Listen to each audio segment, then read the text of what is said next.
Hey, hey. I'm doing main job. That's my. You know, song comes out, everybody's happy. You get so focused on what the for a little while there, and that's why I'm making this video, is to keep me sane. If I don't do this, I'm gonna start talking to myself or my girlfriend. I've been playing a lot of No Man's Sky lately, so I'm gonna get some inspiration from that. Let's start with the piano.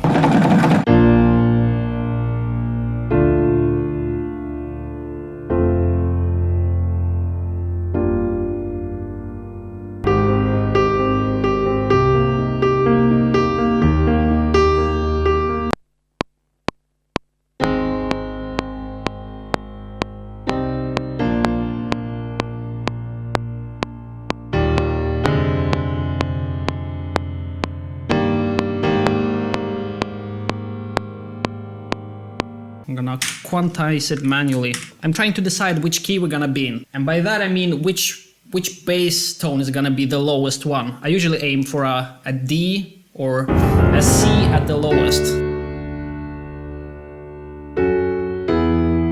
Love this thing. I love it so much I might even buy it someday. Feel like we need kind of a filtered piano. Yeah, this is good enough for now.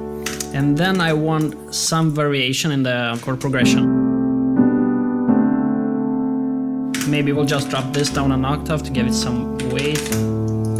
One of my favorite things in life is just taking piano chords, transposing it 12 steps in this algorithm, the Complex Pro, and keeping the format at 100. It gets this glitchy toy piano sound. Yeah, you can hear it struggle. The toy piano starts and then the other one comes in, like deep piano. And we're gonna put a great amount of reverb on that as well, so don't worry. You know what would be good? Some strings, some cellos, to bring out the feels.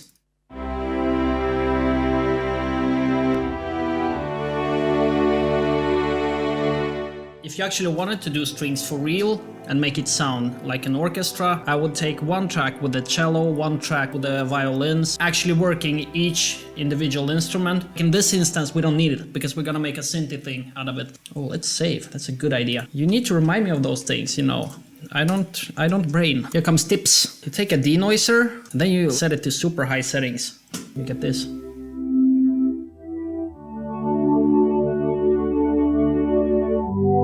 This is like 9 out of 10 space. Grain delay. Yeah, so we'll take this chord. Yeah, let's set this to quite low, the frequency, and the pitch to 12. So it. This is good.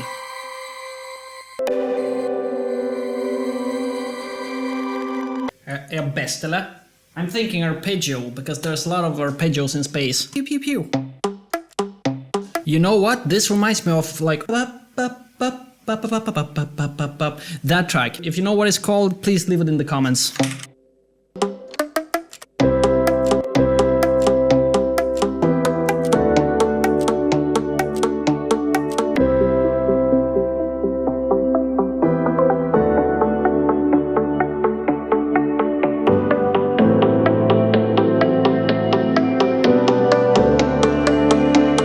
Is done. I figure we need some bass to give this section a bit more of an oomph. I know a wavetable. It's actually classified, but I'm gonna show it just for you guys. Just for you I show it. It's my gift to you. It's my Christmas gift. It's my sacrifice.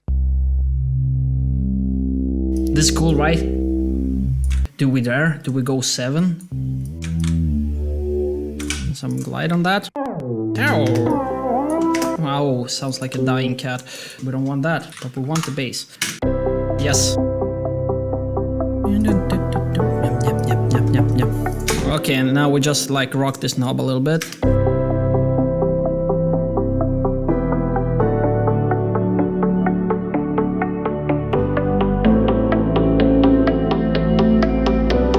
I feel like this is turning out great. Thanks for helping me.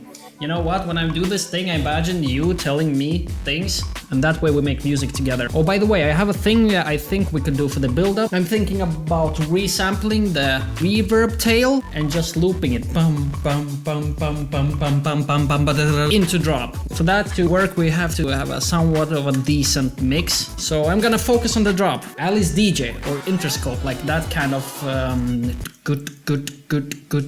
So maybe we're in the wrong BPM for that. One of my favorite wavetables. I can hes kick. And let's put a 7th on that. We need to find the perfect balance between like and the right amount of you know, if you can't like find the right click, it also helps. Okay, so apparently we lost the audio for this bass section. Sorry about that. This is what it sounds like.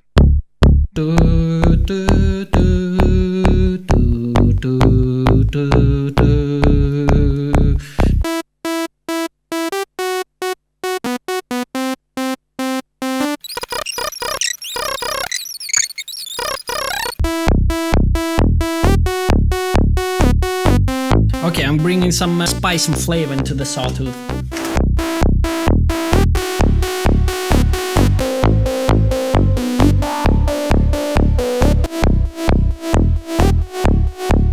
Switching it up a little bit the next round. We need some rhythmical element to hear where the beat is. I don't mean like full on drums or something like that, but just something that keeps you anchored to the grid. I'm thinking some kind of like a sonar sound, like a space sonar. Actually, sonar sounds completely different from what you imagine. It's like this screeching sine wave noise. Really nasty. This goes here. We hold it a little bit. And then we bring some noise into that, some FM noise. Yeah, this is sonary. Mad amount of reverb. Some bit crash on that. It's hard getting those signals to space so they get mangled on the way. Yeah, and we want to keep it like in the backbeat.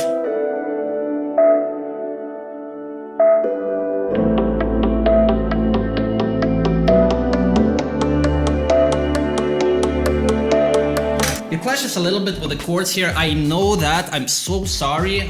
It's my fault. But you know what? I don't care. Let's do a spaceship riser. Bunch of sine tones moving together in like a cluster. Like we only need one guy, this guy.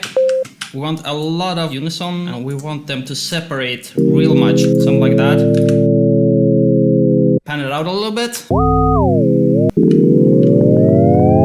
Oh, look at this beautiful spectrogram. It looks like Bart Simpson going wider and wider. Okay, so I'm a lazy boy. I don't like working too much. So I asked a friend to send me a bunch of cakes that he likes, and then I put it into this little nifty rack. Select the cake, select the key, all of this jazz just from this tiny little rack. As you can see, we have a bunch of good boys over here. So the good thing about this is we have this bass backbeat. The kick doesn't fight with the bass. And to make it a little bit more juicy, I feel like instead of having the reverb on the lead, we can like send it over, way over here to the return track. And we do this classic thing where the reverb ducks as soon as the lead plays. It's easy. Many ways to do it, but I'm gonna do it my way. Super wet reverb over here. Send over the lead. Now we have swimming pool reverb.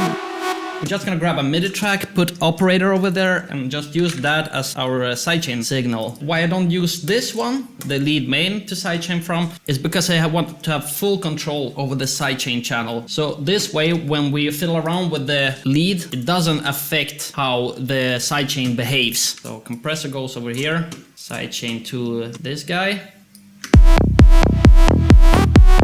I mean, I know this is cheesy, but we said we're going old school. Let's just embrace that. Let's all be friends here. What do you call it? The lead, it's a bit nasal, like it's trying to sing with a stuffed nose or something. Let's fix that.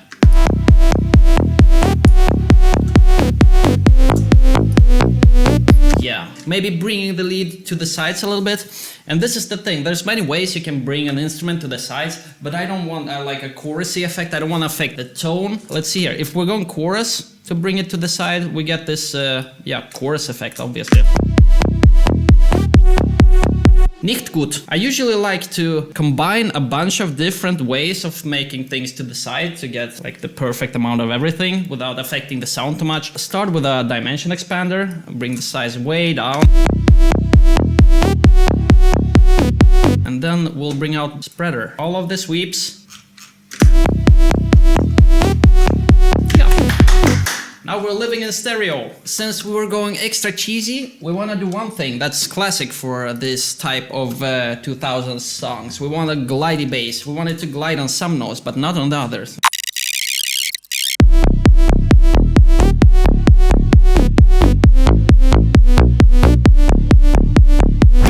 Well, hey, turned out this is a long video, so I'm probably editing the next part while you're watching this one. So I guess see you soon.